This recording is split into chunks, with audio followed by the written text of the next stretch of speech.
मलिर कराची से जीयर खान की रिपोर्ट के मुताबिक मलिर के इलाके मरीकोट में कायम मरकजी जामे मस्जिद में अजमत कुरान कॉन्फ्रेंस का इनेकाद हिफ्ज़ व नाज़रा मुकम्मल करने वाले तलबा में इनामात तकसीम उलमा कराम का खिताब। मलिर के इलाके मरीकोट में कायम मरकजी जामे मस्जिद मरीकोट में हिफ्ज़ व नाज़रा मुकम्मल करने वाले तलबा के एजाज़ में तकरीब का इनेकाद किया गया। इस मौके पर अजमत कुरान कॉन्फ्रेंस का इनेकाद भी किया गया, जिसमें मुल्क और शहर कायद के नाम पर उलमा कराम अलामा इकबाल, अलामा हसन रुबानी, अलामा अनायतुल्लाह काजी, अलामा एहसानुल्लाह, अलामा अजमल शाह, अलामा अनवारुल्लाह, मुफ्ती मिसबाहुल्लाह, अलामा अब्दुल रज़ाक, अलामा अब्दुल रहमान, अलामा उमर फारूक, अलामा मुफ्ती उमर रहमानी,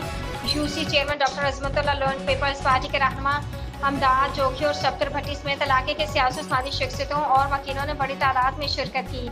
इस मौके पर उलमा कराम ने अजमत कुरान और कुरान की हिकमत, अहमियत और फजीलत पर रोशनी डाली,